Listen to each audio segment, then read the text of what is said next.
ఓం శ్రీ గురవే నమః.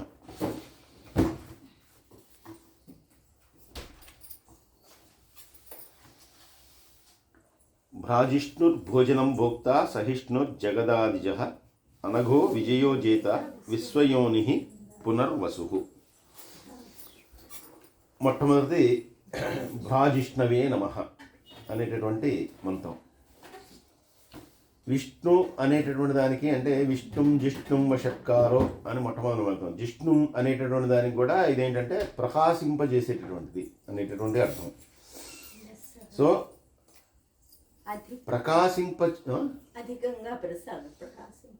ప్రకాశింపజేయటం ఇప్పుడు ఒక బల్బు ఉందనుకోండి, అది ప్రకాశింపజేస్తుంది అంటే స్వయంగా అది ప్రకాశాన్ని ఇస్తుంది. అలాగే స్వయంగా ప్రకాశము ఉన్నటువంటిది అంటే ఏదో మరొక దాని వలన ప్రకాశించేటటువంటిది కాదు, స్వయంగా తనంతటగా తాను ప్రకాశించేది. ఇప్పుడు సూర్యుడు తనంతటగా తాను ప్రకాశిస్తాడు.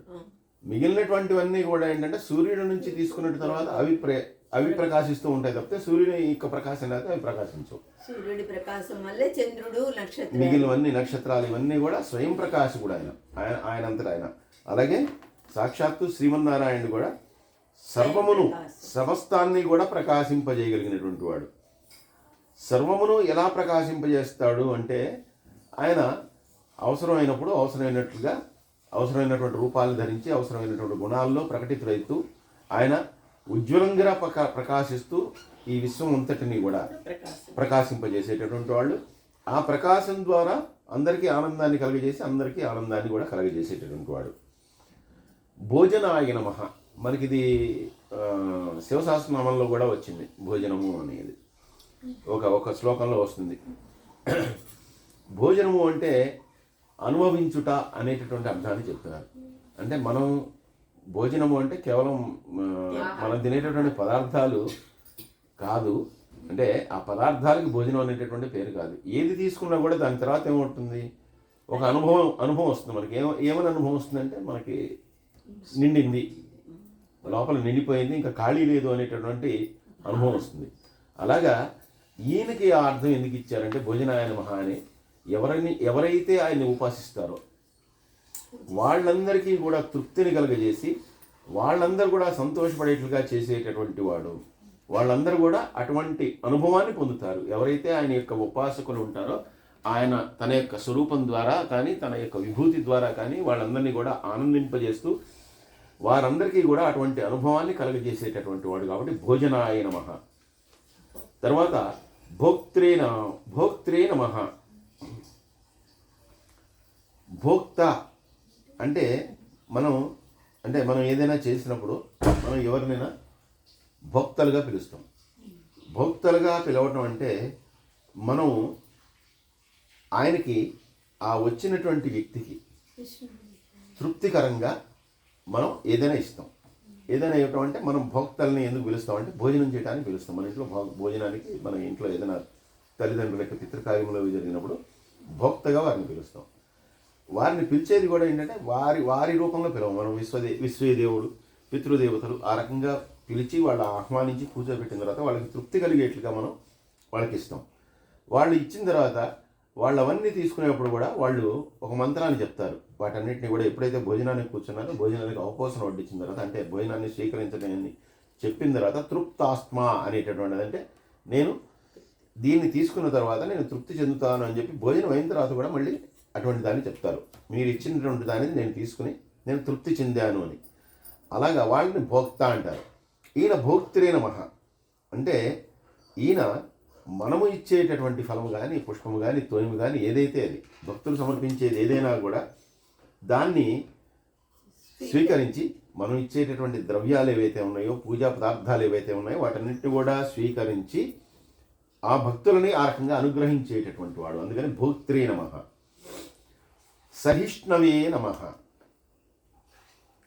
అంటే ఈయన భక్తులు తనని ఆశ్రయించడానికి అంటే భగవంతుడి మీద ఒక నమ్మికతోటి పూనికతోటి ఆయన యొక్క పాదాలని ఆశ్రయించాలి అనేటటువంటి కోరుకునేటటువంటి భక్తుడు భక్తి శ్రద్ధలతోటి ఆయన్ని ఆరాధించినప్పుడు ఆ భక్తుడు అంతకుముందు గతంలో చేసినటువంటి పాపాలని, లేదంటే తర్వాత చేయబోయేటటువంటి పాపాలని కానీ, అప్పుడు చేసేటటువంటి పాపాలని కానీ, వీటన్నిటినీ కూడా ప్రేమతోనే తీసుకుని ఆ పాపాలన్నింటినీ కూడా, అపచారాలన్నింటినీ కూడా, దేన్ని కూడా వీడు అపచారం చేశాడు కాబట్టి వీడిని అనుగ్రహించకూడదు అనేటటువంటి భావం లేకుండా, వాడు ముందర ఎన్ని అపచారాలు చేసినా తర్వాత అపచారాలు చేయబోతున్నా కూడా వాడిని ప్రీతిపూర్వకంగా గ్రహించేటటువంటి వాడు. అందుకని సహిష్ణవే నమః అంటే సమమైనటువంటి భావాన్ని కలిగి, ఓర్పుని కలిగి, నా ఈ ఆశ్రితుడు ఎవరైతే ఉన్నాడో, నన్ను ఉపాసన చేసేటటువంటి వాడు కానీ, నన్ను భక్తితో పూజించేవాడటువంటి వాడు ఎవరైతే ఉన్నాడో,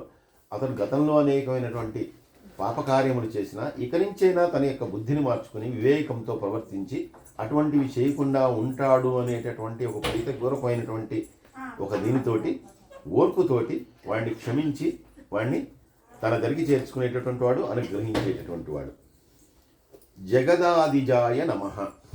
జగద ఆదిజాయ నమః అంటే ఈ జగత్తు మొత్తానికి కూడా ఆది ఆయనే. అంటే అందరికంటే ముందరే ఉన్నటువంటి వాడు, సృష్టికి పూర్వమే ఉన్నటువంటి వాడు. అనఘాయ నమః. అనఘుడు అంటే ఆదిజ, ఆది ఆది అండి. ఆది అజాయ నమః. ఆది అజాయ నమః. ఆది నుంచి ఉన్నటువంటి వాడు, మొట్టమొదటి నుంచి ఉన్నటువంటి వాడు. తర్వాతది అనఘ. అనఘ అంటే ఏ పాపము అంటనటువంటి వాడా అని. ఈ సంబోధన మనకి చాలాసార్లు పార్థుడిని శ్రీకృష్ణుడు చేస్తూ ఉంటాడు భగవద్గీతలో. అనఘ అనేటటువంటి పదంతో ఆయన పిలుస్తుంటాడు. అనఘ అంటాడు, పార్థ అంటాడు, కిరీటి అంటాడు, రకరకాల పేర్లతో ఆయన సంబోధించేటప్పుడు అనఘ అనేటటువంటి దాన్ని కూడా 5-6 శ్లోకాల్లో ఉపయోగిస్తారు. అనఘ అంటే ఎటువంటి పాపము లేనటువంటి వాడు, పాపరహితుడైనటువంటి వాడు. ఎందుకని ఆయన అనఘుడు అంటే, అర్జునుడు ఎందుకు పాపరహితుడు అంటే, సాక్షాత్తు భగవత్ స్వరూపుడైనటువంటి శ్రీకృష్ణుడే ఆయనకి ఇదిగా ఉన్నాడు. కాబట్టి అంటే భగవంతుడు ఎవరినైనా అనుగ్రహించాలన్నా, భగవంతుడు ఎవరికైనా తోడుగా ఉండాలన్నా అటువంటి వాడు ధర్మబద్ధంగా ఉండాలి, అటువంటి వాడు సత్యసంధుడై ఉండాలి, అటువంటి వాడు జ్ఞానవంతుడై ఉన్నాడు. అటువంటి వాడితో మాత్రమే భగవంతుడు ఉంటాను కానీ, అధర్మంతో ఉండేటటువంటి వాడితో కానీ, అసత్యాన్ని పలిగేటటువంటి వాడితో కానీ ఎప్పుడు కూడా భగవంతుడు వాడి పక్కన కూడా ఉన్నాడు. కాబట్టి అర్జునుడితో ఆయన ఉన్నాడు అంటే ఆయన యొక్క పాపం అంతా కూడా ప్రక్షాళనైనట్టే. అటువంటి వాడు కాబట్టి ఆయన్ని అనేక సార్లు అనఘా అనేటటువంటి దాంతో ఈయన సంబోధించడం జరిగింది. తర్వాత విజయాయ నమః అంటే తన యొక్క అద్భుతమైనటువంటి గుణముల చేత, మళ్ళీ గుణముల చేత అంటే ఏ గుణము లేనటువంటి వాడు కదా పరమాత్మ అనేటటువంటిది. అంటే ఈ త్రిగుణములు ఏవైతే ఉన్నాయో, సత్వరజస్తమో గుణాలు ఏవైతే ఉన్నాయో వీటికి అతీతుడు అని. అయితే ఈయనకి ఉన్నటువంటి గుణాలు ఏమిటి? జ్ఞాన వైరాగ్యాది గుణాలు. అటువంటి గుణాలనే అందరికీ ఆయన అందిస్తూ ఉంటాడు, ఎవరైతే ఆయన ఆశ్రితులు ఉంటారో వాళ్ళందరికీ. కాబట్టి ఆ జ్ఞాన వైరాగ్యాది గుణాల చేత ఆయన్ని సమస్తాన్ని కూడా జయించినటువంటి వాడు విజయుడు. అంటే అన్నిటిని కూడా జయించినటువంటి వాడు. దేన్ని జయించాడు అంటే ఇటువంటి గుణాలని జయించాడు. అంటే సత్వరజస్తమో గుణాన్ని జయించాడు. తర్వాత కామము, క్రోధము, మదము, మాత్సర్యము ఇటువంటి వాటన్నిటిని కూడా జయించాడు. ఇలాంటి వాటన్నిటిని కూడా జయించడమే కాకుండా ఇంద్రియములన్నింటినీ కూడా నిగ్రహించి వాటన్నిటిని కూడా తన వశములో ఉంచుకున్నటువంటి వాడు. కాబట్టి అటువంటి దేవుడికి కామక్రోధాలని, ఇంద్రియములను వీటన్నిటినీ కూడా నిరోధిస్తూ వాటన్నిటినీ కూడా తన వశంలో ఉంచుకుని జ్ఞాన వైరాగ్యాది గుణాల చేత ప్రకాశించేటటువంటి వాడు, సత్వరజస్తమో గుణాల చేత కాదు. అటువంటి మహానుభావుడికి విజయాయ నమః అనేటటువంటి నామంతో. నెక్స్ట్ జేత్రే నమః. జేత్రే నమః అంటే శత్రువులను జయించేటటువంటి వాడు, జయాన్ని పొందేటటువంటి వాడు. అనేక మంది శత్రువుని మర్దించాడు ఆయన. అంటే అనేక మంది రాక్షసుల్ని కానీ, లేదంటే ఎప్పటికప్పుడు ఒక్కో యుగంలో వచ్చినటువంటి ఇబ్బందులను కానీ అవరోధించేందుకు దేవతల మీదకి దేవతలకు ఎవరైతే ఇబ్బంది కలిగించారో వారందరినీ కూడా మర్దించాడు. వారందరి నుంచి కూడా దేవతల్ని కాపాడాడు. కాబట్టి జేత్రే నమః. విశ్వయోనయే నమః. విశ్వయోనయే నమః అంటే ఈ సమస్తమైనటువంటి విశ్వము యొక్క ప్రారంభానికి కూడా కారకుడు ఆయనే. సమస్త ప్రపంచానికి, సమస్త సృష్టికి కారకుడు ఆయనే. తర్వాత పునర్వసవే నమః. పునర్వసవే నమః. తిరిగి తిరిగి అనేకమైనటువంటి జన్మలను పొందేటటువంటి వాడు. అంటే ఎప్పుడు ఏ రకంగా అయితే అవసరం అవుతుందో అవసరం వస్తుందో ఆయన యొక్క అవసరం ఏ రూపంలో అయితే వస్తుందో అలాంటి సందర్భాల్లో మళ్ళీ ఆ రకమైనటువంటి శరీరములతోటి ఆ రకమైనటువంటి రూపములతోటి మళ్ళీ ఉద్భవించేటటువంటి వాడు. అందువల్ల ప్రాణులందరిలో అంతరాత్మగా ఉండి వాళ్ళందరికీ మేలు చేస్తూ ఉంటాడు. అలాగే ఎప్పుడైతే దుష్ట సంహారం కోసం కానీ లోకోద్ధరణం కోసం కానీ ఆయన యొక్క అవతారము అనేటటువంటిది రావాల్సి ఉంటుందో అప్పుడు పునర్వసవే నమః, ముందు విశ్వయోనయే నమః, సమస్తాన్ని సృష్టించేవాడు, పునర్వసవే నమః, మరల తిరిగి అనేకమైనటువంటి శరీరాల్ని రూపాల్ని ధరించేటటువంటి వాడు. ఉపేంద్రో వామనః ప్రాంశురమోఘ శుచిరూర్జిత అతీంద్ర సంగ్రహ సర్గో ధృతాత్మా నియమో యమః. ఉపేంద్రాయ నమః. ఉపేంద్రుడు అంటే ఇంద్రునికి తమ్ముడు అని అర్థం. ఇంద్రునికి తమ్ముడు ఈయన ఎలా అవుతాడు? దితి కుమారుడు కాబట్టి, అదితి కుమారుడు కాబట్టి ఆ సంబంధంగా రక్త సంబంధంగా అది అంతే. అదితికి ఈయన వామనుడిగా జన్మించాడు. అదితికి ఇంద్రుడు అంటే దితి అంటే దైత్యులు వస్తారు, అందరూ రాక్షసులందరూ ఆవిడికి పుట్టారు. అదితికి ఆవిడికి మాత్రము ఈ ఇంద్రుడు అనేటటువంటి వాడు అంటే ఆవిడికి జన్మించినటువంటి వాళ్ళు ఒకరికి ఆ ఇంద్రుడు పోస్ట్ ఇచ్చారు. కాబట్టి ఇంకా ఆ ఇంద్రుడికి తమ్ముడు అని ఇక్కడ చెప్తున్నాడు. అయితే చెప్పండి సార్. అది ఆ అర్థంలో కాకుండా వేరే అర్థంలో మీరు చెప్పిన అర్థమే నేను చెప్తుంది. అదే అదితికి ఈయన మళ్ళీ పుత్రుడిగా జన్మిస్తాడు. ఎందుకని? వామనుడిగా జన్మిస్తాడు. ఓకే. ఎందుకంటే ఆవిడ కోరుకుంటుంది, నువ్వు నా కొడుకుగా రావాలి అని కోరుకుంటే ఒకానొక సందర్భంలో నిన్ను అట్లా తరింపజేస్తాను అని చెప్పి ఆ అదితికి ఆయన ఇస్తాడు. వీళ్ళందరూ కూడా కశ్యప మహర్షి యొక్క భార్యలే వీళ్ళందరూ కూడా. అదితి కానీ దితి కానీ వీళ్ళందరూ కశ్యప మహర్షికి అనేక మంది భార్యలు ఉన్నారు, వాళ్ళే. కాబట్టి ఆ ఇచ్చినటువంటి వాగ్దానం ప్రకారం ఆవిడికి వామనుడిగా జన్మిస్తాడు. ఎప్పుడైతే వామనుడిగా జన్మించాడో అంటే అంతకుముందే పూర్వజుడు, ఆయన కంటే పెద్దవాడు ఎవడు? ఇంద్రుడు. అంటే ఫస్ట్ ఎవరైతే వస్తాడో వాడికి ఇంద్ర పదవి కావాలని కోరుకుంటారో వాడిని ఇంద్ర పదవిలో అధిష్టానం చేయిస్తాడు. కానీ ఈయన మానవుడిగా అంటే మానవ జన్మ స్వీకరించి వామనుడిగా వచ్చిన తర్వాత ఈయన మరి ఆయనకి తమ్ముడే అవుతాడు. వరుసకైతే తమ్ముడే అవుతాడు. అంటే కొన్ని వేల కోట్ల సంవత్సరాల తర్వాత వచ్చి ఉండొచ్చు, కానీ ఎప్పుడు వచ్చినా కూడా ఆయన తర్వాత వచ్చిన వాడే కాబట్టి తమ్ముడు. అందుకని ఉపేంద్రుడు అంటే ఆయన యొక్క తమ్ముడు అనేటటువంటి అర్థం.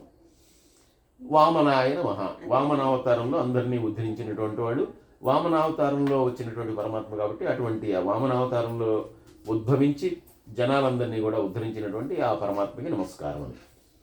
తర్వాత ప్రాంసవే నమః అంటే అంతటా కూడా వ్యాపించినటువంటి సర్వోన్నతుడు. వామనుడిగా ఆయన వచ్చిన తర్వాత, వామనుడు అంటే పేరులోనే ఉంది చాలా చిన్నవాడు అని, అంటే ఒక రకంగా మరుగుజ్జువాడు, చాలా చిన్నవాడు అనమాట. చాలా చిన్న రూపంలో ఆయన వచ్చాడు, ఆ అవతారం వచ్చింది.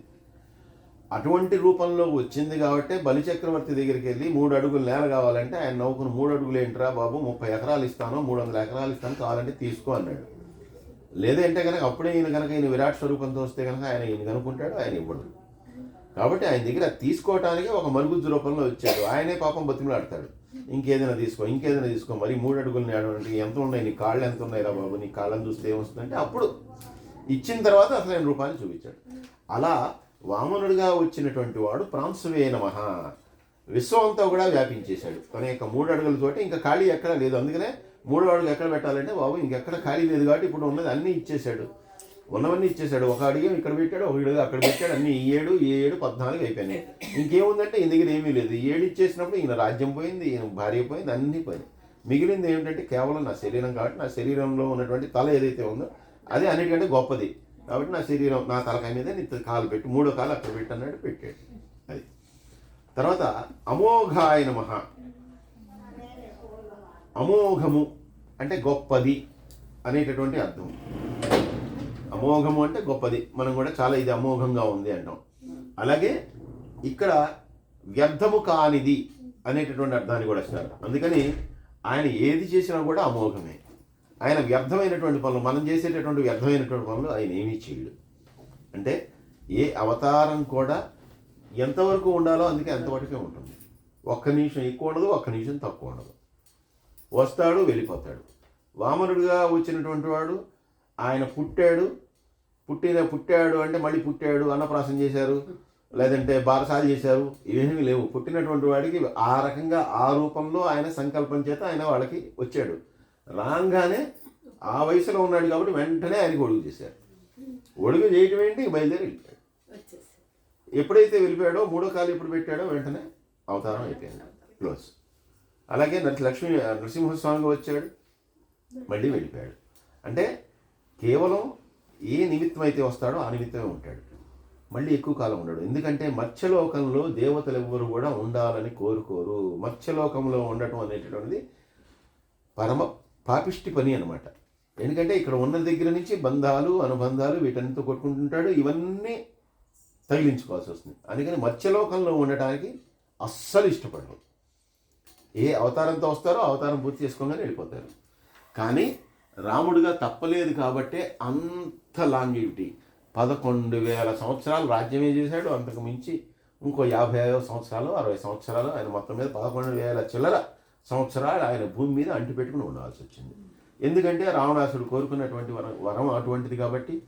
అలాగే ఈయనకి అంతకుముందు కొంతమంది దేవతలు ఇచ్చినటువంటి శాపం కానీ, ఏదైనా విష్ణుమూర్తికి నువ్వు భూలోకంలో ఈనాడు పడి ఉండాలనేటువంటి శాపం వల్ల కానీ, దేనివల్ల అయితేనేమి ఆయన భూలోకంలో అన్ని సంవత్సరాలు ఉండవలసి వచ్చింది.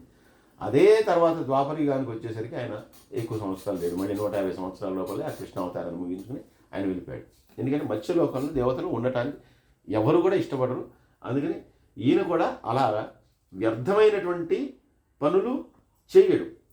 ఆయన చేసేటటువంటివన్నీ కూడా వ్యర్థము కానివి, అంటే అర్థవంతమైనవి. అంటే అందరికీ అవసరమైనటువంటి పనులే చేస్తాడు, కానీ అనవసరమైనటువంటి పనులు ఒక్కడు కూడా చేయడు. శుచయే నమః. శుచి శుభ్రత. అంటే శుచి అంటే పూర్తిగా మనంతట మనల్ని మనం పవిత్రం చేసుకోవడం. అలాగా ఆయనకి శుచయే అంటే ఏంటంటే ఆయన యొక్క నామోచ్చారణ చేతే మనందరినీ కూడా శుచిగా మారుస్తాడు. కేవలం ఆ పరమాత్మని మనం స్మరించడం ద్వారా మాత్రమే మనందరినీ కూడా శుచుల్ని చేసేస్తారు. మనందరం కూడా వెంటనే ఆ పవిత్రతని మనం పొందగలుగుతాం. కాబట్టి అటువంటి పవిత్రతను కలుగజేసేటటువంటి వాడు కాబట్టి శుచయే నమః. తర్వాత ఊర్జితాయ నమః. ఊర్జితాయ నమః అనేటటువంటి దానికి అర్థాన్ని గొప్ప బలాన్ని కలిగినటువంటి వాడు, అలాగే శక్తి సామర్థ్యాలు కలిగినటువంటి వాడు. గొప్ప బలము మరియు శక్తి సామర్థ్యములు కలిగినటువంటి వాడు. అందుకనే రాక్షసులు ఎన్ని రకాలైనటువంటి వాళ్ళు శక్తుల్ని పొందినా, ఎన్ని రకాలైనటువంటి వరాల్ని పొందినా, ఎంత పరాక్రమవంతులైనా, ఎంత తేజవంతులైనా వాళ్ళందరినీ కూడా సమర్థవంతంగా ఏ రూపంలో రావాలో ఆ రూపంలో వచ్చి, ఏ ఆయుధాలను ప్రయోగించాలో వాళ్ళ మీద ఆయుధాలను ప్రయోగించి వాళ్ళందరినీ కూడా దుష్ట సంహారం చేశాడు. అంటే బలము ఉంది, శక్తి సామర్థ్యాలు ఉన్నాయి, రెండూ ఉన్నటువంటి వాడు. అతీంద్రాయ నమః. ఇందాక ఉపేంద్రాయ నమః, ఇప్పుడు అతీంద్రాయ నమః. ఇంద్రియములన్నింటినీ అధిగమించినటువంటి వాడు అనేటటువంటిది ఒక అర్థమైతే, ఇంద్రుని మించినటువంటి వాడు అనేటటువంటి మరో అర్థం చెప్తున్నారు. అతీంద్రియుడు, ఉపేంద్రుడు. ఉప అంటే డిప్యూటీ, ఆయన తమ్ముడు కాబట్టి డిప్యూటీ. అతీంద్రియుడు ఆయనకంటే గొప్పవాడు. ఎందుకంటే ఇంద్రుడికి కష్టం వస్తే ఎక్కడికి వెళ్తాడు? ఈయన దగ్గరికి వెళ్తాడు. కేర్ ఆఫ్ అడ్రస్ ఇదే. సో వాళ్ళందరూ మళ్ళీ ఈయన దగ్గరికి వెళ్ళాల్సిందే, ఇంద్రుడు లాంటి వాళ్ళందరూ. కాబట్టి అతీంద్రియుడు. సంగ్రహాయ నమః. సంగ్రహం అంటే ఎవరిని కూడా నాశనం చేయటమే. సంగ్రహం అంటే వాళ్ళని పూర్తి చేయటం. ఎప్పుడు చేస్తాడు సంగ్రహం? ప్రళయకాలంలో మొత్తాన్ని కూడా తిరిగి తనలోకి తీసేసుకునేటటువంటి వాడు, ఏమీ ఉండదు. సో ప్రళయకాలంలో మొత్తాన్ని కూడా సంహరించేటటువంటి వాడు, సంగ్రహించేటటువంటి వాడు. సంగ్రహించడం అంటే తీసుకోవటం. అలా మొత్తాన్ని తీసేసుకుంటాడు, మొత్తాన్ని కూడా తనలోకి తీసేసుకుంటాడు. తర్వాత సర్గాయ నమః. సర్గాయ నమః అంటే సృష్టికి కారణమైనటువంటి వాడు. ఆ లోకాన్ని ఉద్ధరించడం కోసం, లోకాన్ని అనుగ్రహించడం కోసం ఆయన మళ్ళీ ఈ సృష్టిని అంతా కూడా ఆయన సృష్టిస్తాడు. అలాగే తాను కూడా అవసరమైనప్పుడు సృష్టింపబడతాడు.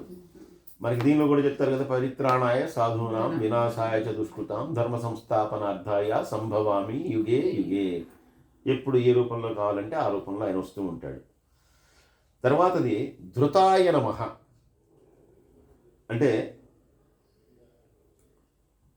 జీవులందరినీ కూడా, ప్రాణకోటిని అంతటినీ కూడా ధరించేటటువంటి వాడు. అంటే ప్రాణులలో ఉన్నటువంటి ఆత్మ ఏదైతే ఉందో ఆత్మ అంతా కూడా ఆయనే. అంటే ఆత్మ అంతా ఒకటే, ఆ ఆత్మ సాక్షాత్తు పరమాత్మే అని చెప్పి మనం చెప్పుకుంటాం. దీనికి మనకి ఎన్నో రకాలైనటువంటి ప్రమాణాలు మనం చదివేటటువంటి మంత్రపుష్పంలో కానీ ఎక్కడైనా సరే సాక్షాత్తు భగవంతుడు ఎవరైతే ఉన్నాడో ఆయన మన హృదయ స్థానంలోనే కొలువై ఉన్నాడు అని. అది కేవలం మన హృదయ స్థానంలో, అంటే మనుషులకే అది చెప్పలేదు, జీవులందరి యొక్క హృదయ స్థానంలో కూడా ఆ పరమాత్మ ఉంటాడు చిన్న జ్యోతి స్వరూపంలో అని చెప్పి. అలా జీవులందరినీ కూడా ధరించేటటువంటి వాడు, భరించేటటువంటి వాడు. అలాగే జీవులందరికీ కూడా, ప్రాణులందరికీ కూడా మనకి వేదములు మొదలైనటువంటి వాటిని కూడా అందజేసి బుద్ధి వివేకము అనేటటువంటి వాటిని కూడా కలగజేసి పాపముల వైపు వెళ్లకుండా నిరోధించేటటువంటి వాడు. మనల్ని అందరినీ కూడా, జీవులందరినీ కూడా ధరించి ఉంటాడు. అలాగే వీళ్ళందరినీ కూడా ఆ వైపు వెళ్లకుండా ఉద్ధరించడానికి సిద్ధంగా ఉండేటటువంటి వాడు. అయినా కూడా ఆ వైపు వెళ్ళే వాళ్ళకి ఇక వాళ్ళ వివేకం, వాళ్ళ బుద్ధి బట్టి, వాళ్ళు కర్మను బట్టి వాళ్ళు వెళ్తారు. కాబట్టి సమస్త జీవుల్ని కూడా ఆయన ధరించి వాళ్ళందరినీ కూడా నిలబెట్టేటటువంటి వాడు. తర్వాత నియమాయ నమః అంటే అందరినీ కూడా నియమిస్తాడు. అందరినీ కూడా పోస్టులు క్రియేట్ చేసేది ఆయనే. కుబేరుడికి ఆ సెక్షన్ అంతా ఇచ్చాడు, ట్రెజరీ సెక్షన్ అంతా అయింది. యముడికి ఈ నరకం ఈ సెక్షన్ అంతా అయింది. ఇంద్రుడికి దేవతల సెక్షన్ అయింది.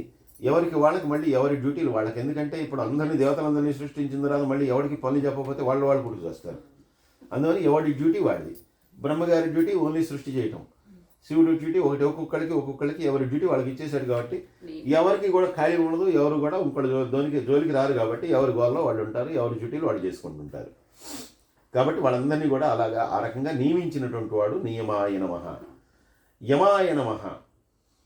యమాయ నమః అంటే యః పృథివీ మంతరోమయతి య ఆత్మానమంతరో యమయతి అనేటువంటిది వేదవాక్యాలట. అంటే ప్రతి వస్తువునందు, ప్రతి జీవి యందు ప్రవేశించి వాటన్నిటినీ కూడా నియమించేటటువంటి వాడు. అంటే చిత్తమునందు చేరి మనము చేసేటటువంటి వాటన్నిటినీ కూడా చూస్తూ సాక్షిగా ఉంటూ మనకి శిక్షలు కలిగజేసేటటువంటి వాడు ఆయనే యముడు అని కూడా చెప్పుకుంటాం. అంటే ఈయన చిత్రగుప్తుడు అని మరో పేరు పెట్టుకుంటాం. యముడు అంటే మనం చేసినటువంటి కర్మలు ఏవైతే ఉందో మన కర్మ ఫలితాల యొక్క అనుగుణంగా, అది పాపం కావచ్చు, పుణ్యం కావచ్చు, ఫలం అనేది ఎలా ఉండొచ్చు.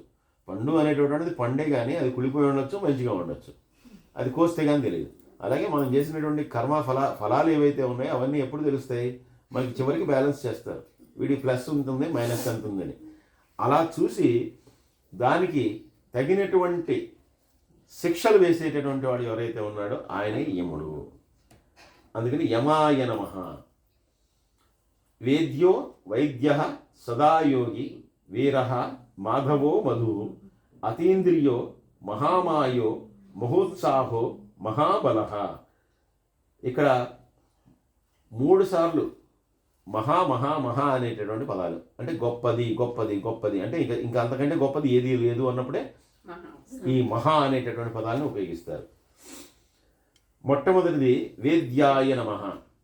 వేద్యాయ నమః అంటే ఈయన సమస్తమైనటువంటి విద్యలను తెలిసినటువంటి వాడు. వేదములన్నీ ఆయన ఇచ్చినటువంటివే. మనం మనకి ఏదైనా సరే ప్రామాణికం ఏది అంటే వేదమే. వేదమును మించినటువంటి ప్రామాణిక గ్రంథం కానీ, వేదంలో లేనటువంటిది కానీ ఏదీ లేదు. అంటే ఏవైతే మనకు ఉన్నాయో, అంటే సైన్స్ కానీ, సోషల్ కానీ, మనకు తెలిసినటువంటి సబ్జెక్టులు ఏవైతే ఉన్నాయో ఇవన్నీ కూడా వేదాల నుంచి వచ్చినాయి తప్పితే వేదాల నుంచి రానిది ఏమీ లేదు. ప్రతీది కూడా వేదంలో ఉన్నటువంటిదే. కాబట్టి ఆ వేదాలను ఇచ్చినటువంటి వాడు ఆయనే. కాబట్టి ఈయన పూర్తిగా విద్యలన్నింటినీ కూడా తెలిసినటువంటి వాడు. సకల విద్యలు తెలిసినటువంటి వాడు. తర్వాత వైద్యాయ నమః. మనము ఈ సంసారంలోకి మానవుడు కానీ ప్రాణి కానీ సంసారంలోకి వచ్చినటువంటి తర్వాత మనం అనేకమైనటువంటి ఇబ్బందులను ఎదుర్కొంటాం. వీటన్నిటినీ కూడా ఏమంటారంటే భవరోగములు అంటారు. కాబట్టి ఈ రోగాలన్నింటినీ కూడా అధిగమిస్తేనే, ఈ రోగాలన్నీ పోగొట్టుకుంటేనే మనకి ఆ పై లోకాలు ఏవైతే ఉన్నాయో, ఉన్నతమైనటువంటి లోకాలు ఏవైతే ఉన్నాయో అవన్నీ చేరడానికి సాధ్యమవుతుంది. కాబట్టి ఈ భవరోగితో మనం అందరం కూడా అటువంటి రోగగ్రస్తులం. కాబట్టి ఆ సంసారము అనేటటువంటి రోగాన్ని నుంచి మనల్ని ఉద్ధరించేటటువంటి వాడు ఎవరైతే ఉన్నాడో ఆయనే భగవంతుడు. కాబట్టి ఈ సంసారము అనేటటువంటి రోగానికి వైద్యుడు ఆయన. వైద్యుడు అంటే ఆ డాక్టర్ని కాదు, సంసారము అనేటటువంటి రోగం ఏదైతే ఉందో దీని నుంచి కాపాడేటటువంటి వాడు. ఎందుకంటే ఎవడైతే ఆయన్ని ఆశ్రయిస్తాడో వాడికి భవరోగం అనేటువంటిది పోతుంది. ఇంకా వాడికి భవబంధాలతో సంబంధం లేదు, ఇక దేంతో సంబంధం లేదు, నాకు ఏమీ లేదు అని వాడు నిమిత్త మాత్రుడిగా అయిపోయి కేవలం భగవంతుడినే అహం బ్రహ్మస్మి అనేటటువంటి విషయాన్ని తెలుసుకుని జ్ఞానవంతుడే ఆయన్నే ఆశ్రయిస్తాడు. కాబట్టి అలా వాళ్ళని ఉద్ధరించేటటువంటి వాడు, ఆ రోగాలన్నింటి నుంచి కూడా దూరం చేసేటటువంటి వైద్యుడు. సదా యోగినే నమః. యోగినే నమః అంటే యోగం అంటే మళ్ళీ చెప్పుకున్నాం, అష్టాంగ యోగములు, ఇవన్నీ కూడా యోగములు అంటే ఒక 8 ప్రక్రియల ద్వారా ఒక్కో మెట్టు ఎక్కుతూ మనం ఆ చివరికి ఉన్నతమైనటువంటి స్థితిని చేరగలుగుతాం. అదే పరమాత్మ ఉండేటటువంటి స్థితి. అటువంటి స్థితికి వెళ్ళడానికి అటువంటి అష్టాంగ యోగములు కానీ అవన్నీ కూడా ఇవి. ఇక్కడ సదాయోగము, సదాయోగి అని చెప్పి ఇక్కడ చెప్తున్నాడు. సదాయోగి అంటే ఈయన నిరంతరము కూడా ఎటువంటి ఏమరపాటు లేకుండా ఉంటాడు. అంటే అష్టాంగ యోగంలో ఉన్నటువంటి వాటన్నిటిలో కూడా దానికి మనం నిరంతరం కూడా ఆయన్ని ఏ రకంగా చేరుకోవాలి అనేటటువంటి ప్రక్రియలో ఒక్కో స్టెప్ వెళ్ళటం. అంటే నిరంతరం కూడా ఏదో ఒక దీన్ని చేస్తుంటాం. అంటే ధారణమా లేదంటే ధ్యానమా, ఏదో ఒక దాన్ని చేసినంత మాత్రమే దాన్ని చేరుకోవడానికి అవకాశం ఉంటుంది. ఈయన సాక్షాత్తు పరమాత్మ ఎవరైతే ఉన్నాడో ఆయన సదాయోగినే నమః అన్నారు. అంటే ఆయన నిరంతరము కూడా ఆయన ధ్యానము ధారణ ఆయనకు అవసరం లేదు. కాకపోతే ఆయనకు అవసరమైంది ఏంటి? ఆయన ఎటువంటి ఏమరపాటు లేకుండా ఎప్పుడూ కూడా మనందరినీ కూడా కాపాడుతూ ఉండటం, భక్తులందరినీ కూడా ఉద్ధరిస్తూ ఉండటం. అందుకనే మనకి ఈ ఆదిత్య హృదయంలో ఏత సుప్తేషు జాగర్తి భూతేషు పరినిష్ఠితః అనేటటువంటి ఒక శ్లోకం వస్తుంది. అంటే ఏష సుప్తేషు జాగర్తి, మనందరం కూడా అంటే సూర్యుడు మన లెక్కలో ఎప్పుడు వెళ్ళిపోతాడు? 5:30, 6ంటికి వెళ్ళిపోతాడు. అంటే 6ంటికి వెళ్ళిపోతున్నాడు ఆయన.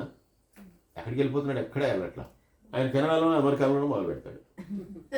మనకి వెళ్ళిపోతున్నాడు, అక్కడ మొదలు పెడుతున్నాడు. అందుకే మనకి రాత్రి, వాళ్ళకి పొగలు. మనకి ఎప్పుడైతే రాత్రి అయిందో వాడు పొద్దున్నే తెల్లారుజామున అవుతుంది. వాళ్ళు మనం సంధ్యావందనం చేసుకుని అన్నీ చేసుకుని రాత్రి అయిపోయింది కదా అని చెప్పి మనం పడుకోగానే వాళ్ళు సంధ్యావందనం చేసుకుని వాళ్ళు మొదలు పెడతారు. అంటే ఈయన అసలు ఎక్కడ ఆగుతున్నాడు? ఎక్కడా ఆగడు. 365 రోజులు 24 గంటలు ఆయన భ్రమణం అనేటటువంటిది ఆగదు. ఎందుకంటే ఆయన భ్రమణం ఆగిందా కొన్ని వందల మంది, లక్షల మంది, కోట్ల మంది వెళ్ళిపోయినట్టే. ఎందుకంటే ఆయన ఇప్పుడు ఇక్కడ కావాలి, కెనడాలోనూ కావాలి, అమెరికాలోనూ కావాలి, అందరికీ కావాలి. ఎక్కడో ఆస్ట్రేలియాలో మొదలు పెడతాడు, పొద్దున మనకి 2ంటికో 3ంటికో అక్కడ మొదలు పెడతాడు. అక్కడ మొదలు పెట్టినటువంటి వాడు మళ్ళీ అమెరికాలో ఎప్పుడో రాత్రి అది వెళ్తాడు. అక్కడ అయ్యేసరికి మనకి ఇక్కడ పొగలైపోతుంది మళ్ళీ. ఎందుకంటే ఇదంతా గోళం కాబట్టి మళ్ళీ తిరుగుతుంది కాబట్టి నిరంతర జాగరూకుడు. అలాగే సూర్యభగవానుడు కూడా ఏష సుప్తేషు జాగర్తి, నువ్వు ఏ స్థితిలో అయినా ఉండు, ఆయన మాత్రం జాగృతంలోనే ఉంటాడు. ఆయన ఇప్పుడు ప్రకాశిస్తూనే ఉంటాడు, ఆయన ఇప్పుడు వెలుగుతూనే ఉంటాడు. ఆయన ఇప్పుడు ఏ రకమైనటువంటి యామరపాటు లేకుండా ఆయన ఎప్పుడూ కూడా రెడీగానే ఉంటాడు. వీరగ్నే నమః, అనేక మంది ప్రతాపవంతులైనటువంటి వీరులైనటువంటి వీర అగ్నే నమః, వాళ్ళందరినీ కూడా సంహరించినటువంటి వాడు. వాళ్ళందరినీ కూడా సంహరించడం ద్వారా భూభారాన్ని తగ్గించినటువంటి వాడు. ఎందుకంటే వాళ్ళు చేసేటటువంటి దుష్ట కార్యముల వల్ల భూమి యొక్క భారం అనేటటువంటిది పెరిగిపోతుంది, పాపాలు పెరిగిపోతాయి. అటువంటి వాళ్ళందరినీ కూడా దండించేటటువంటి వాడు. మాధవాయ నమః, ఇంతకుముందు కూడా ఒకసారి వచ్చింది, దీని గురించి చెప్పుకున్నాం. మా అంటే లక్ష్మీదేవి.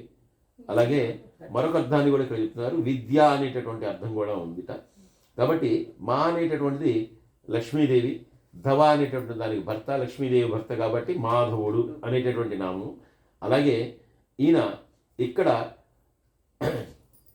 మా అనేటటువంటి మాటకి విద్య అనేటటువంటి అర్థాన్ని ఇస్తున్నారు. ఈ విద్య అనేటటువంటి అర్థాన్ని ఇవ్వటం ద్వారా ఏంటంటే మా అంటే విద్యలకు ధవుడు, విద్యలన్నింటినీ కూడా ధరించినటువంటి వాడు, సమస్త వేదాంగాల్ని అన్నీ కూడా ఆయన నుంచి వచ్చాయి కాబట్టి వాటన్నింటినీ కూడా ధరించినటువంటి వాడు కాబట్టి మనకి ఏదైతే కావాలో అష్టాక్షరి కానీ పంచాక్షరి కానీ ఏ మంత్రమైనా సరే, గాయత్రి మంత్రం కానీ ఏదైనా సరే, ఇవన్నీ కూడా వేదంలోంచి వచ్చినవే. ఏది కూడా వేదాల్లో లేనటువంటిది ఏదీ లేదు, అన్నీ కూడా వేదాల్లో వచ్చినటువంటివి. అవన్నీ కూడా మనకి అందించినటువంటి వాడు. మాధవాయ నమః, మధవే నమః. మధవే అనేటటువంటిది మళ్ళీ మధు అనేటటువంటి శబ్దం నుంచి ఈ నామాన్ని తీసుకొచ్చారట. మధు అంటే తేనె. తేనె అనేటటువంటిదే అన్నిటికంటే అత్యంత మధురమైనటువంటిదే మధువు. మళ్ళీ మధువు అంటే మనం బాటిల్లో ఉండే మధువు కాదు, మధువు అంటే తేనె అనే అర్థం. కాబట్టి ఆ మధువు అనేటటువంటిది అన్నిటికంటే తీపిగా ఉండేటటువంటిది. అంటే పంచదార కన్నా బెల్లం కన్నా ఇది అంటే దానికంటే తీపి అయినటువంటి పదార్థం ఇంకేది లేదు అని, తేనె కంటే తీపి గల పదార్థం ఏమీ లేదని. అలాగే తేనె అనేటటువంటిది చాలా శుద్ధమైనటువంటిది. ఎందుకని? ఇది ఎక్కడి నుంచి వస్తుంది? పువ్వుల నుంచి వస్తుంది. పువ్వుల్లో ఉన్నటువంటి తేనెని సంగ్రహించి అవన్నీ కూడా ఈగలు అవన్నీ కూడా ఒక చోట కూర్చొని అవన్నీ పెడితే, ఎందుకంటే ఇదేమి దాని ప్రోడక్ట్ కాదు, ఆ పువ్వుల్లోంచి సంగ్రహించినటువంటి మధువు ఏదైతే ఉందో దాన్ని తీసుకెళ్ళి అక్కడ పెట్టుకుంటాయి. అక్కడ పెట్టుకుంటే అదన్నీ తీసుకుని మళ్ళీ మనం దాన్ని ధ్వంసం చేసిన తర్వాత తేనెని మనం తీసుకుంటున్నాం. కాబట్టి ఆ పువ్వులలోంచి, పుష్పముల నుంచి వచ్చినటువంటిది మకరందమే మధువు. ఆ మకరందమే, దానిలో ఉన్నటువంటి మకరందమే మధువు. ఆ మకరందానికి ఆకర్షింపబడి ఈ కీటకాలన్నీ కూడా వాటి మీద వాళ్తాయి. వాటి మీద వాళ్ళు అవన్నీ సేకరిస్తే ఆ సేకరించినటువంటి దాన్ని కొన్ని లక్షల కోట్ల ఈ కీటకాలు సేకరించినటువంటి దాన్ని మనం మళ్ళీ సేకరిస్తాం. సరే, ఇప్పుడు మనం ఆర్టిఫిషియల్ తిన్నాం, ఏదైనా మధువు అనేటటువంటి దానికి అంత పవిత్రమైనటువంటి అర్థం ఉంది. అలాగే మధువు అనేటటువంటిది భగవంతుడికి నివేదించడానికి కూడా పవిత్రమైనటువంటి పదార్థాల్లో పంచదార కాదు కానీ బెల్లము, తర్వాత తేనె, ఈ రెండు కూడా అంత పవిత్రమైనటువంటి పదార్థాల కింద ఎక్కడైనా కూడా నివేదన చేయొచ్చు. వాటిని తేనెను కూడా భగవంతుడికి నివేదన చేయొచ్చు. తర్వాత ఆవు పాలు, మన గేదె పాలు, ప్యాకెట్ పాలు కాకుండా ఆవు పాలు, ఇవన్నీ కూడా అత్యంత పవిత్రమైనటువంటి వస్తువులు. మధువు, బెల్లము ఇది. అందుకే వినాయకుడు కూడా మొట్టమొదటి పెట్టేటటువంటి నైవేద్యం బెల్లం ముక్క. అంటే బెల్లం ముక్కకి ఎటువంటి అంటు లేదు, ఎటువంటి ఇది లేదు, శౌచము లేదు అనేటటువంటిది ఇది. కాబట్టి బెల్లాన్ని ఎన్ని నెలలున్నా, ఎన్ని సంవత్సరాలున్నా అది అంతే. ఈ శర్కర అనేటటువంటిది, అంటే పంచదార అనేటటువంటిది అభిషేక ద్రవ్యాల్లో కూడా శర్కర మీద ఒక శ్లోకం ఉండి ఆ శర్కర వేయిస్తాం, కానీ ఆ శర్కర మనం వేసుకునేటటువంటి చక్కెర కాదు, ఇది చక్కెర. శర్కర అంటే పటికి బెల్లం. బెల్లం తయారు చేసినట్టే చెరుకుతో చేసినటువంటి పటికి బెల్లం ఏదైతే ఉందో ఆ పటికి బెల్లం యొక్క గడ్డలు. అందుకే ఒకప్పుడు తిరుపతి ప్రసాదం అంటే, మా చిన్నప్పుడు తిరుపతి ప్రసాదం అంటే పటికి బెల్లమే తెచ్చేవాళ్ళు. పసుపచ్చ పొట్లాల్లో అన్నీ మోగుతుండేవి, ఏవో తగరం పొట్లాల్లాగా ఉండేవి, దాంట్లో పటికి బెల్లం వచ్చేది. ఈ లడ్డూలన్నీ ఇప్పుడు వచ్చి తెచ్చాయి. అంటే అప్పుడున్నా కూడా లడ్డు కంటే అదే, అసలు లడ్డు ఉన్న అదే ప్రసాదం. మెయిన్ అందరూ ఆ ప్యాకెట్లు తెస్తే అదే ప్రసాదం కింద తీసుకొచ్చేవాళ్ళు, ఆ పటికి బెల్లం, ఆ ప్రసాదం. అలాగే భద్రాచలం ప్రసాదం అంటే అదేదో విప్ప పువ్వు. ఇప్పుడు అవన్నీ పోయి అన్ని చోట్ల లడ్డే, ప్రపంచం అంతా కూడా లడ్డే. కెనడాలో కూడా లడ్డే, ఇక్కడ కూడా లడ్డే, అమెరికాలో లడ్డే, దిక్కుమాల లడ్డు. తర్వాత అతీంద్రియాయ నమః, ఇంద్రియముల చేత గ్రహింపబడినటువంటి వాడు. ఇందాక మనకు ఒక చోట వచ్చినట్టుంది, ఇదే ఓం అతీంద్రాయ నమః వచ్చింది. ఇక్కడ అతీంద్రియాయ నమః, అతీంద్రియాయ ఇంకో యా యాడ్ అయింది ఇక్కడ. అతీంద్రియుడు ఇంద్రుడి కంటే కూడా గొప్పవాడు అని అక్కడ. అతీంద్రియాయ అంటే ఇంద్రియముల చేత గ్రహింపబడనటువంటి వాడు.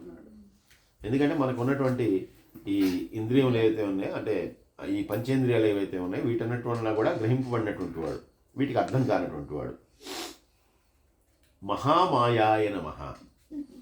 ఇంకా ఈయన మాయ అనేటటువంటిది దుర్భేద్యమైనటువంటిది, అది ఎవరు కూడా తెలుసుకోలేనటువంటిది. అందుకే కంసుడు జైల్లో పెట్టి పక్కనే కాపలా పెట్టి అంతమందిని పెట్టినా కూడా ఆయన వల్ల కాల. కృష్ణుడు పుట్టాల్సిన పుట్టాడు, పెరగాల్సిన చోట పెరిగాడు, ఈయన ఏమీ చేయలేపాడు. ఎంత కాపలా పెట్టుకున్నా, ఎన్ని చేసుకున్నా, ఏం చేసుకున్నా అలాగే రాక్షసులు దేవతలు వీళ్ళందరూ కష్టపడి ఇంత చేసుకున్నా ఎవరికి ఆ అమృతం వెళ్ళాలో వాళ్ళకే వెళ్ళింది. వాళ్ళని కరెక్ట్గా ఆ టైంలో వచ్చి వాళ్ళని చేయాల్సినటువంటి మాయ చేసి వాళ్ళకి అందాల్సింది వాళ్ళకి అందకుండా చేశాడు. కాబట్టి అంత గొప్ప మాయ అది. అందుకని మహామాయాయ నమః, అలాగే మహోత్సాహాయ నమః. అంటే ఏదైనా చేయాలంటే, అంటే సృష్టి కార్యం కానీ లేదంటే ఒక దుష్ట సంహారం కానీ ఏదైనా చేయాలంటే కనుక ఆయన మహోత్సాహంతో ఉంటాడు, చాలా ఉత్సాహంతో ఆ పనిని పూర్తి చేస్తాడు. ఇది మనకి అంటే ఈ రామాయణంలో ఇంకా రావణాసుడి దగ్గరికి వచ్చేసరికి చాలా అంటే అక్కడ ల్యాగ్ అవుతుంది. ఎందుకంటే సీతాదేవిని కనుక్కున్న తర్వాత కూడా ఆయన కేవలం మానవుడిగానే ఉన్నాడు. అప్పుడు మానవ అవతారమే రామావతారం, పూర్తిగా కృష్ణావతారం మళ్ళీ అది పరిపూర్ణమైనటువంటి భగవంతుడి యొక్క అవతారం. రెండింటికి చాలా తేడా ఉంది. కాబట్టి ఇక్కడ రాముడు అనేటటువంటి మానవుడిగా వచ్చాడు. కాబట్టి మానవుడు అనేటటువంటి సముద్రం దాటడానికి ఎన్ని కష్టాలు పడాలో అన్ని కష్టాలు పడి దాని మీద ఒక బ్రిడ్జ్ వేసుకుని దాని మీద రాళ్ళు రాపలు ఇవన్నీ వేసుకుని వీటన్నిటిని తీసుకుని 3 రోజులు 4 రోజులు నడిచి ఇవన్నీ చేశాడు. కానీ అదే కృష్ణావతారంలో 11 సంవత్సరాలు 12 సంవత్సరాలు ఆ నందకులంలో అక్కడ రేపల్లో వాళ్ళ దగ్గర ఉన్న తర్వాత ఉన్నట్టుండి ఇక్కడికి వచ్చేసాడు. రావటం ఎవరి దగ్గరికి వెళ్ళిపోయాడు? డైరెక్ట్ కంసుడే. ఇంకా మళ్ళీ ఎక్కడ ఆగలా, ఎక్కడ నాట్ స్టాప్. కంసుడికి ఎన్ని ఏళ్ళు అప్పటికే? వాడికి 100 పైన వాడికి. ఈయనకి ఎంత? 11-12 ఏళ్ళు పిల్లలు. వీళ్ళు ఆయనతో యుద్ధం చేశారు. ఫస్ట్ యుద్ధం చేయటానికి, ఎందుకంటే కంసుడినే టార్గెట్ చేసుకుని వచ్చాడు. కానీ కంసుడు యుద్ధానికి వస్తాడా? ఎవడైనా ఏమంటాడు? ఎల్రా పిల్లడా, నీతో నాకు యుద్ధం ఏంటంటే ముందర వీళ్ళతో చేయని చెప్పి బలవంతుడైనటువంటి ముష్టికుడు చాణూరుడు అనేటటువంటి ఆయన దగ్గర మల్ల యుద్ధ విశారదులు ఇద్దరు నాకు గొప్పగా రెజ్లింగ్ చేసేవాళ్ళు. వాళ్ళతో ఈ పిల్లాడు ఎంత? కానీ ఈయనకి అదేం లేదు, మహోత్సాహము. ఎందుకంటే దుష్ట సంహారం జరిగిపోవాలి, కంసుడు చచ్చిపోవాలి ముందర. అందుకని ఆ కంసుడిని టార్గెట్ చేసుకుని వచ్చాడు. ఎందుకంటే కంసుడి వల్ల వాళ్ళ అమ్మా నాన్న దీనిలో ఉన్నారు, జైల్లో ఉన్నారు. వాళ్ళిద్దరిని లోపల పెట్టాడు. వాళ్ళిద్దరు కాదు, ముఖ్యంగా అసలు కంసుడి యొక్క తండ్రి ఉగ్రసేనుడు, ఆయన కూడా జైల్లో పెట్టి ఉంచాడు. ఆయన్ని జైల్లో పెట్టి ఈయన సీట్లో కూర్చున్నాడు. కాబట్టి వాళ్ళందరినీ రక్షించాలి. అందుకనే దానికోసం వచ్చాడు. చిన్న వయసులో వచ్చేసాడు. అలాగా అత్యంత ఉత్సాహంతో ఆయన ఏదైనా సరే గొప్ప గొప్ప కార్యాలు చేసేటటువంటి వాడు. మహాబలాయ నమః. మహాబలుడు అనేటటువంటి దానికి కూడా అనేక చోట్ల ఆయన యొక్క బలాన్ని ప్రదర్శించాడు. ఒక వామనుడిగా ప్రదర్శించాడు. అంతేకాదు మనకి మళ్ళీ భాగవతాన్ని తీసుకుంటే కనుక, కృష్ణుడినే తీసుకుంటే కనుక గోవర్ధనగిరిని ఎత్తాడు. మరి ఒక చిన్న పిల్లవాడు, పసిపిల్లవాడు ఆ గోవర్ధనగిరిని ఎత్తితే ఫస్ట్ వాళ్ళే ముందర వాళ్ళకే నమ్మకం లేదు. ఎత్తితే కనుక ఫస్ట్ అందరినీ ఎప్పుడైతే ఆ ఇంద్రుడు ఆ రకమైనటువంటి వరుణుడి చేత ఆ రకమైనటువంటి బీభత్సాన్ని సృష్టించడానికి పూనుకున్నాడో, ఈయన అందరినీ కూడా దాని కిందకి రమ్మంటే వాళ్ళందరూ అంటారు, ఎల్లవై బాబులే చెప్పావు, నువ్వే ఎంత ఉన్నావు, నువ్వు దాన్ని లేపటం ఏంటి, మేము దాని కింద రావటం ఏంటి, ఇప్పటిదాకా ఇక్కడైతే కనుక ఏదో ఒక రాయబడి చేస్తాం, ఇప్పుడు నువ్వు కొండ కింద తీసుకెళ్ళి మమ్మల్ని చంపేద్దావా అనుకుంటారు. కానీ చివరికి వాళ్ళకి కృష్ణుడి మీద ఉన్నటువంటి అపారమైనటువంటి భక్తి నమ్మకం ఏదైతే ఉందో దానివల్ల మళ్ళీ కొంతమంది వెళ్ళగానే మిగిలిన వాళ్ళందరూ వెళ్ళిపోతారు. వెళ్ళిపోయిన తర్వాత వాళ్ళందరినీ కూడా కొన్ని రాత్రులు కొన్ని పొగళ్ళు దాని కిందే ఉంచి రక్షిస్తాడు. కాబట్టి 7 రోజులు మొత్తం కరెక్ట్గా గుర్తులేదు, కానీ దాని కింద ఉంచి ఆ గోవర్ధనగిరిని అలాగే పట్టుకుని మళ్ళీ ఆ ఇంద్రుడి యొక్క ఇదంతా వాడికి బుద్ధి వచ్చేదాకా దాన్ని అలాగే పట్టుకుని దాన్ని రక్షిస్తాడు. అప్పుడు ఇంద్రుడు సాక్షాత్తు ఉన్నటువంటి వాడు పరమాత్మ అని చెప్పి తెలుసుకుని ఆయన దిగి వచ్చి నమస్కారం చేసుకునేదాకా వాళ్ళందరినీ రక్షిస్తాడు. అట్లా మహాబలాయ నమః. తర్వాతది మహాబుద్ధిర్ మహావీర్యో మహాశక్తిర్ మహాద్యుతి అనిర్దేశ్య వపు శ్రీమాన్ అమేయాత్మ మహాద్రిధృత్. మహాబుద్ధి, చాలా బుద్ధి వికసనములు కలిగినటువంటి వాడు, చాలా బుద్ధిశాలి. బుద్ధి అంటే మనకే ఉంటుంది బుద్ధి, అందరికీ ఉంటుంది బుద్ధి. కానీ కొంతమంది చాలా బుద్ధిమంతులు, అంటే వాడు ఏ నిర్ణయాల్ని తీసుకున్నా కూడా దాన్ని చాలా ప్రాపర్గా తీసుకోగలిగినటువంటి వాడు. ఏది చేసినా కూడా వాడి బుద్ధి అనేటటువంటిది సక్రమంగా పనిచేస్తుంది. ఎక్కడ కూడా రాంగ్ స్టెప్స్, రాంగ్ డెసిషన్స్ ఉండవు. అటువంటి వాడు బుద్ధిమంతుడు. మన లెక్కలో ఏంటంటే బుద్ధిమంతుడు అంటే ఎవరైతే చాలా అనుకువగా, వినయంగా, సౌమ్యంగా, అందరికీ ఇదిగా తలలో 4 లాగా ఉంటారో వాడిని బుద్ధిమంతుడు అంటారు. కానీ బుద్ధిమంతుడు ఏంటంటే చాలా వికసనము కలిగినటువంటి బుద్ధి కలిగినటువంటి వాడు, అంటే ఇంటలెక్చువల్, ఇంగ్లీష్లో తీసుకుంటే ఇంటలెక్చువల్ వాడు.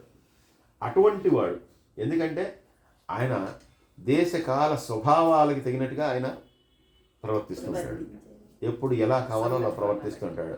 అవసరమైతే వరాహంగాను వచ్చాడు, అవసరమైతే కూర్మంగాను వచ్చాడు, అవసరమైతే నృసింహునిగాను వచ్చాడు, అవసరమైతే రాముడుగా వచ్చి ఈ మళ్ళీ తల్లి గర్భంలో వచ్చి ఇన్ని పాటలు పడి ఆ అవతారాన్ని ధరించాడు. కాబట్టి ఏది ఎలా ఎప్పుడు ఏది ఎందుకు అవసరం అవుతుందో ఆ రకంగా దాన్ని మార్చుకుని ఆ రకంగా వస్తూ ఉంటాడు. కాబట్టి అటువంటి బుద్ధి కలిగినటువంటి వాడు. మహావీర్యాయ నమః. మళ్ళీ వీర్యము అంటే పరాక్రమము అనేటటువంటి అర్థం. వీర్యం అంటే పరాక్రమం. కాబట్టి ఈయనకి లేనటువంటి పరాక్రమం లేదు, ఈయనకి లేనటువంటి శక్తి లేదు. సమస్తమైనటువంటి శక్తులు ఆయనకే ఉన్నాయి. అంటే సమస్త విద్యలు ఆయన దగ్గరే ఉన్నాయి.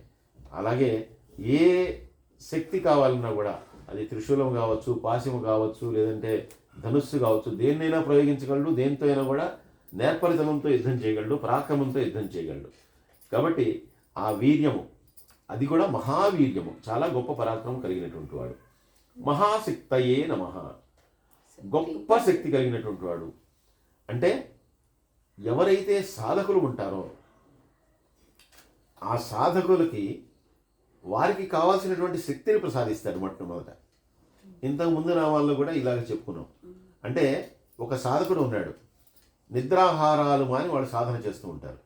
వాడు నిద్రించడు, ఆహారాన్ని తీసుకోడు, ఆహారాన్ని చేయిస్తాడు, ఆహారాన్ని తీసుకోకుండా వాయువునే తీసుకుంటాను, లేదంటే కేవలం మితమైనటువంటి ఆహారం, ఒక మెతుకు 2 మెతుకులు తిని వాడి యొక్క జీవితాన్ని నిలబెట్టుకోవాలని చెప్పి వాడు ప్రయత్నం చేస్తుంటాడు. అటువంటి వాళ్ళకి మరి శక్తిని ఇచ్చేటటువంటి వాడెవడు? సాక్షాత్తు భగవంతుడే అటువంటి శక్తిని ఇస్తాడు. మన కళ్ళ ముందరే మనకి తెలుసు, పొట్టి శ్రీరాములు గారు అనేటటువంటి ఒక ఆయన మరి 46 రోజులు ఆంధ్రదేశ్ మన రాష్ట్రం కోసం పోట్లాడి ఆయన చివరికి ఆ కారణంగానే ఆయన చనిపోయాడు. అయితే దాన్ని సాధించాడు, ఏదైతే అనుకున్నాడో దాన్ని సాధించాడు. అంటే కేవలం ఒక రాష్ట్ర సాధన కోసం ఒక వ్యక్తి మన కలియుగంలో ఇంతకుముందు జరిగినటువంటి కొన్ని సంవత్సరాల క్రితం ఆహారాన్ని త్యజించి అన్నాడు ఉండగలిగాడంటే అసలు అన్ని రోజులు బతకడం అనేటటువంటిది సాధ్యమా అంటే అది ఏదో ఒక అద్భుతమైనటువంటి శక్తి ఉంటేనే అది సాధ్యం. ఇప్పటికీ కూడా అనేక మంది యోగులు, మనకి పరమహంస యోగానందని ఒక యోగీశ్వరుడి కథ, ఒక యోగి ఆత్మకథ అనేటటువంటి ఒక ఇది ఉంటుంది, గ్రంథం ఉంటుంది. దానిలో ఆ యోగుల గురించి చెప్తారు. ఇప్పటికీ కూడా అలాంటి వాళ్ళు చాలామంది ఉన్నారు. నిరాహారులు, వాళ్ళు తీసుకోరు, ఆహారాన్ని తీసుకోరు, వాళ్ళు ఏమీ తీసుకోరు. అలా తీసుకోకుండా వాళ్ళు ఉంటారు. అలాగే కుంభమేళాకి వాటికి వస్తారు కొంతమంది, అంటే మొన్న కూడా అఘోరాలు అంటారు. అంటే ఎవడో బూడిద పూసుకుని అలాగే కాసేపు యాక్ట్ చేసి ఎవడో ఒకరిని పట్టుకున్నారు. సో అటువంటి వాళ్ళకి ఏంటంటే ఒక దివ్యమైనటువంటి శక్తులు. వాళ్ళకి ఈ శక్తులన్నీ ఎవరు ఇస్తున్నాడు? పరమాత్మ ఇస్తున్నాడు. వాళ్ళు అక్కడ కనిపిస్తారు, కుంభమేళాలో కనిపిస్తారు, తర్వాత వాళ్ళు ఎవరు కనిపించరు. వాళ్ళు ఎటు వెళ్ళిపోతారో ఎవరికి తెలియదు. వాళ్ళు ఒక రైలు ఎక్కరు, ఒక బస్సు ఎక్కరు, ఒక ఫ్లైట్ ఎక్కరు, ఎటో వెళ్ళిపోతారు. వాళ్ళు ఎలా వస్తారో ఎవరికి తెలియదు, ఎలా వెళ్ళిపోతారో ఎవరికి తెలియదు. అంటే అందరూ అలాగే ఉంటారంటే బుడిది పూసుకునే వల్ల వాడు అఘోరా కాదు. ఎందుకంటే బాలకృష్ణ యాక్ట్ చేశాడు, బాలకృష్ణ అఘోరా ఎలా అవుతాడు? అది సినిమా వరకే సినిమా అంతే. అలాగే అలా పూసుకునేవాడు అఘోరా వాడు. అసలైనటువంటి అఘోరా ఎవడైతే ఉన్నాడో అటువంటి వాడు తను ఏ కార్యం మీద వచ్చాడో ఆ పని చేసుకుని వెళ్ళిపోతాడు. కాబట్టి అటువంటి అఘోరాలకి మళ్ళీ శక్తిని ఇచ్చేటటువంటి వాడు ఎవరంటే పరమాత్మే. తన యొక్క భక్తులందరికీ కూడా అటువంటి శక్తులను ఇచ్చి వాళ్ళందరినీ కాపాడుతుంటాడు. తర్వాత ఎప్పుడైతే ఆ భక్తుల్ని తరింపజేయాలనుకుంటాడో మళ్ళీ అటువంటి శక్తితోటి వాళ్ళందరినీ తన దగ్గరికి చేర్చుకుంటాడు, వాళ్ళని లోపలికి తీసేసుకుంటాడు. మహాద్యుతయే నమః. ద్యుతి అంటే కాంతి, తేజస్సు అనేటటువంటి అర్థం. మహాద్యుతయే నమః, గొప్ప తేజస్సు కలిగినటువంటి వాడు. అంటే మనకి తెలిసినంత వరకు గొప్ప తేజస్సు కలిగినటువంటి వాడు ఎవరు అంటే సూర్యుడు. ఎందుకంటే నక్షత్రాలు సూర్యుడి కంటే కూడా అవి స్వయం ప్రకాశములైనా కూడా కొన్ని కోట్ల కిలోమీటర్ల దూరంలో ఉన్నాయని చెప్పి శాస్త్రజ్ఞులు చెప్తారు. మన విజ్ఞాన శాస్త్రం చెప్తుంది. అందువల్ల ప్రకాశంగా ఉండేటటువంటిది సూర్యుడే. ఆ సూర్యుడు కూడా ఆయనలో కూడా కొన్ని సహస్రాల యొక్క శక్తి ఏదైతే ఉందో దాన్నంతా తీసేసి దాన్నంతా సుదర్శన చక్రం చేసి, ఎందుకంటే ఆయన భరించలేక అంత చేస్తే అంత ఉన్నాడు. కానీ పరమాత్మ ఎవరైతే ఉన్నాడో ఈయన మహాద్యుతుడు. ఆ సూర్యుడి కంటే కూడా భయంకరమైనటువంటి కాంతి కలిగినటువంటి వాడు, ఆయన కంటే గొప్ప కాంతి కలిగినటువంటి వాడు. అనిర్దేశ్య వపుషే నమః. అనిర్దేశ్య వపుషే నమః. ఇదంతా అనిర్దేశ్య వపుర్విష్ణు. ఇది మనం శ్లోకంలో చదివేటప్పుడు అనిర్దేశ్య వపుషే నమః అంటే అనేక రకాలైనటువంటి, అంటే అనిర్వచనమైనటువంటి, అంటే నిర్వచనము అంటే ఏదైనా చెప్పటము, అనిర్వచనీయము, చెప్పటానికి సాధ్యం కానిటువంటిది. చెప్పటానికి సాధ్యము కానన్ని శరీరములు ధరించినటువంటి వాడు. ముక్కు అంటే శరీరం. చెప్పటానికి వీలు కానటువంటి లెక్కించలేనటువంటి శరీరములు ధరించినవాడు. ఎందుకంటే ప్రతి ఆత్మలో ఆయన, ప్రతి ప్రాణిలో ఆయన ఉన్నాడని చెప్తున్నారు కదా. కాబట్టి అన్ని రకాలైనటువంటి శరీరాలను ధరించినటువంటి వాడు. దీన్ని ఇన్ని అని చెప్పడానికి సాధ్యం కాదు. ఎందుకంటే కొన్ని కోట్ల కోట్ల కోట్ల కోట్లు ఉంటుంది ఇది. అలాగే శ్రీమతే నమః. శ్రీమతే అంటే శోభ. శ్రీమతి, మతి అంటే బుద్ధి అనేటటువంటి అర్థం కూడా ఉంటుంది. శ్రీమతి అంటే సంపూర్ణమైనటువంటి ఐశ్వర్యము, పరిపూర్ణమైనటువంటి శోభతో కూడినటువంటి వాడు. కాబట్టి ఆయన వేసుకున్నటువంటి ఆభరణముల వలన అయితే కావచ్చు, ఆయన ఇచ్చేటటువంటి అనుగ్రహం వలన కావచ్చు, ఆయన యొక్క దివ్యమైనటువంటి విగ్రహం వలన కావచ్చు, వీటన్నిటి వలన కూడా అత్యధికమైనటువంటి శోభతో ప్రకాశించేటటువంటి వాడు. అందుకే రాముడు కానీ కృష్ణుడు కానీ భూమి మీద నడాడినటువంటి అవతారాలు ఏవైతే ఉన్నాయో అవన్నీ కూడా చూస్తేనే సమ్మోహనం, వాటిని చూస్తేనే ఆనందం, వాటిని చూస్తే చాలు ఇంకా జన్మ తరించిపోయింది అనుకునేలాగా వాళ్ళందరూ అనుకున్నారు ఆ కాలంలో ఉన్నటువంటి వాళ్ళు. అటువంటి దివ్యమైనటువంటి తేజస్సు, దివ్యమైనటువంటి శోభ కలిగినటువంటి వాడు. అమేయ ఆత్మనే నమః. అమేయ ఆత్మ. ఎప్పుడైతే అమేయ అంటే చెప్పడానికి వీలు కానటువంటిది అనేటటువంటిది అర్థం. అమేయ ఆత్మనే నమః అంటే ఈయన స్వభావం ఏదైతే ఉందో, అంటే ఇలా ఉంటాడు, ఈ స్వభావంతో ఉంటాడు, ఇలా ఉంటాడు అని చెప్పడానికి సాధ్యం కాదు. ఎందుకంటే ఏది ఎలా ఎప్పుడు అవసరమో అలా ఉంటాడు. అందుకని మనకు తెలిసినటువంటి గుణాలకు కానీ, మనకు తెలిసినటువంటి ఇంద్రియములకు కానీ వీటన్నిటికీ కూడా అందనటువంటి వాడు.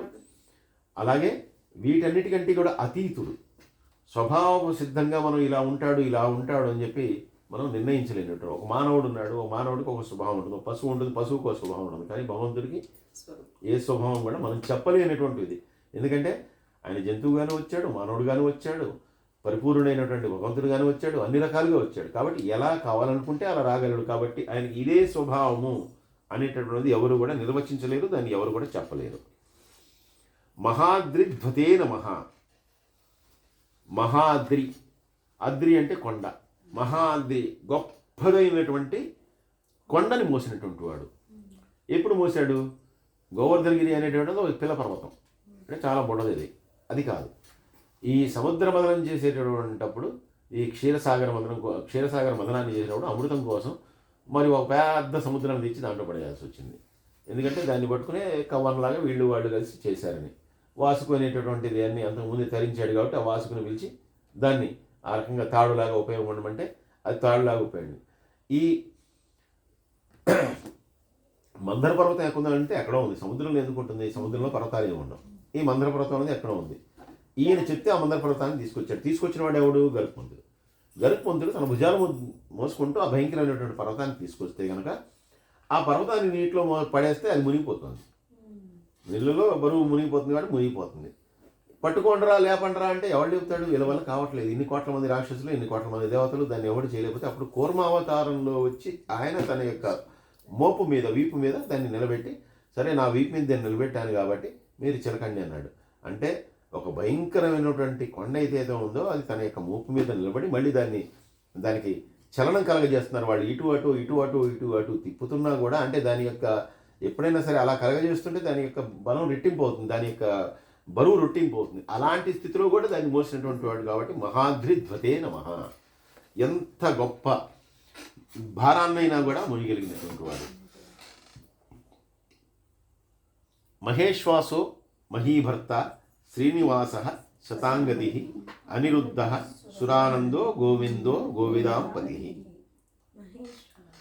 మొట్టమొదటి మహేశ్వాసాయ నమః. గొప్ప గొప్ప బాణములను ప్రయోగించగలిగినటువంటి వాడు.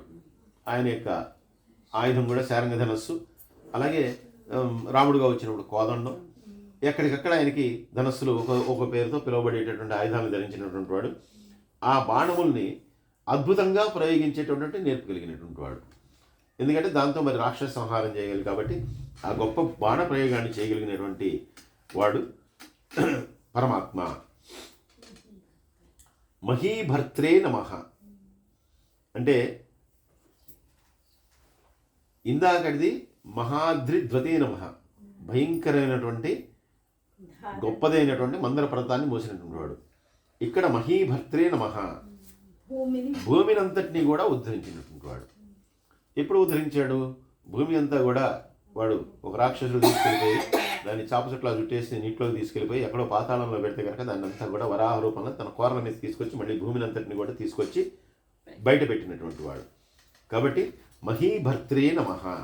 అందుకే ఆయన భూదేవిని రక్షించాడు కాబట్టి, భూదేవిని ధరించాడు కాబట్టి ఆయన యొక్క భార్యల్లో శ్రీదేవి భూదేవి అని చెప్పి మళ్ళీ ఆ భూదేవి కూడా ఆయన భార్యే.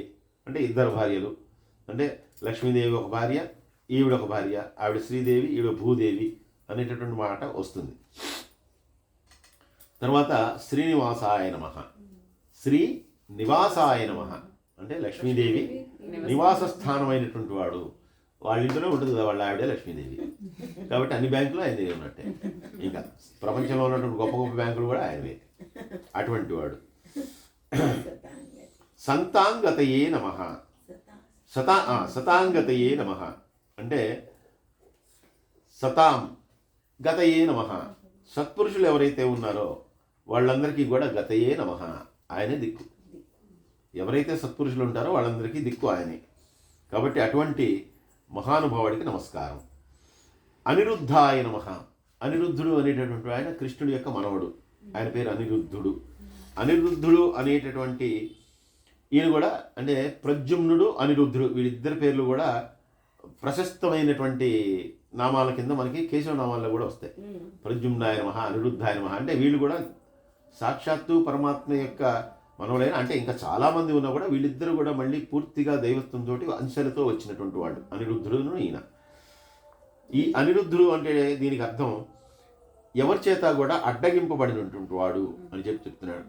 ఈ అనిరుద్ధుడు అనేటటువంటి వాడు కూడా ఈ బాణుడు అనేటువంటి ఒక రాక్షసుడు ఉంటాడు, ఆ సంహారం కోసం వచ్చినటువంటి వాడు. సరే ఆయనకు ఒక కూతురు ఉంటుంది, మళ్ళీ అక్కడ చిన్న మన భాషలో లవ్ ట్రాక్. సరే ఆ ఉష కోసం ఆ ఉష ఈయన్ని చూడకుండానే కావాలనుకోవడం, తర్వాత ఈయన అక్కడికి వెళ్ళడం. అనిరుద్ధుడు అంటే ఎవరి చేత కూడా అడ్డగింపబడినటువంటి వాడు.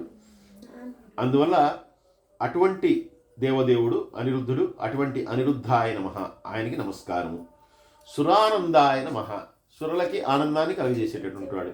దేవతలకి ఎప్పుడు ఏ ఏడుపు వచ్చినా, ఏ కష్టం వచ్చినా, ఏ ఇబ్బంది వచ్చినా, ఎప్పుడు వాళ్ళు పొలవమంటూ ఆయన దగ్గరికి వెళ్ళినా కూడా వాళ్ళందరినీ రక్షించి, పర్లేదురా నేను వస్తాను, నేను ఉన్నాను, ఏం పర్వాలేదు, మీ అందరికీ కూడా మీకు ఏదైతే ఇబ్బందులు ఉన్నాయో అవన్నీ నేను తొలగిస్తా అని చెప్పి వాళ్ళకు నమ్మకాన్ని కలుగజేస్తాడు. నమ్మకాన్ని కలుగజేసి వాళ్ళందరికీ కూడా వాళ్ళ ఇబ్బందులు ఏవైతే ఉన్నాయో అవన్నీ తీరుస్తాడు.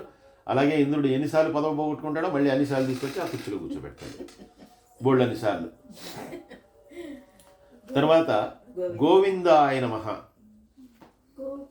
గోవిందాయ నమః అనేటటువంటిది భాగవత అర్థాల్లో చెప్తూ మనకి ఏంటంటే గోవిందుడు అనేటటువంటి పదాన్ని ఆయన తెచ్చుకున్నాడు. ఆయన అంటే భగవంతుడికి సాక్షాత్తు ఆయన తెచ్చుకున్నటువంటి పదం, అంటే భక్తులందరూ కూడా ఆయనకి ఇచ్చినటువంటి పదం అని చెప్పి మనకి ఇది ఏ సందర్భంలో చెప్తారంటే ఈ ఎప్పుడైతే గోవర్ధనం కాదు, గోవర్ధనగిరి ఎత్తినప్పుడు కాదు, ఆయన ఈ ఒకటి ఆయన ఎప్పుడు కూడా గోవులతో మమేకమై ఉంటాడు, అది ఒకటి.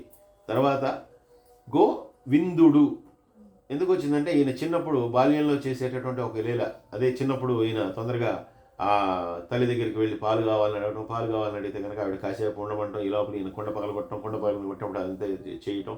చేసిన తర్వాత ఈయన ఇద్దరు గంధర్వుల్ని వాళ్ళ యొక్క శాపాల నుంచి నివృత్తి చేయడం, ఈయనకు రోలు కట్టడం, రోలు కట్టిన తర్వాత వెళ్ళిపోయిన తర్వాత వాళ్ళిద్దరు కూడా నమస్కరించి వెళ్ళిపోవడం. అప్పుడు గోవింద అని చెప్పి వాళ్ళు కీర్తించారు అనేది ఒకటైతే, ఇక్కడ మనకేం చెప్తున్నారంటే నీటిలో మునిగి కనబడినటువంటి భూమిని మళ్ళీ తిరిగి ఉద్ధరించినటువంటి వాడు కాబట్టి గోవిందుడు. అలాగే గో పోషణము చేసేటటువంటి వాడు కాబట్టి గోవిందుడు. ఈ రెండు రకాలైనటువంటి అర్థాలని ఇక్కడ ఇస్తున్నాడు. గో అనేటటువంటి శబ్దానికి గోవు అనేటటువంటి అర్థమే ఏ రకంగా అయినా ఉంది కాబట్టి ఈ రెండు అర్థాలని కూడా ఇస్తున్నారు, భూమి గోవు. అలా ఈయనకి భక్తులు అందరూ కూడా తమ యొక్క భక్తి తత్పరతతోటి ఇచ్చినటువంటి పేరు ఏదైతే ఉందో అది గోవింద అనేటటువంటి నామము. గోవిదాం పతయే నమః. గో విదాం పతయే నమః అంటే అటువంటి గోవులను గురించి బ్రాహ్మణుల గురించి తెలియజేసినటువంటి వేదములు ఏదైతే ఉన్నాయో ఆ వేదములన్నింటినీ కూడా రక్షించేటటువంటి వాడు. గోవిదాం పతయే నమః. వాటన్నిటికీ కూడా మళ్ళీ పతి ఈయనే.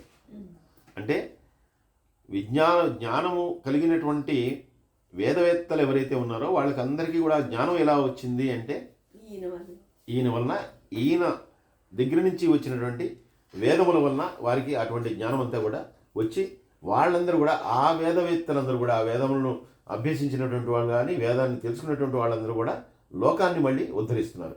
కాబట్టి ఈ వేదవేత్తలను మన్ని ఉద్ధరిస్తుంటే ఆ వేదవేత్తల్ని ఉద్ధరించినటువంటి వాడు ఆయన. కాబట్టి గోవిదాం పతయే నమః.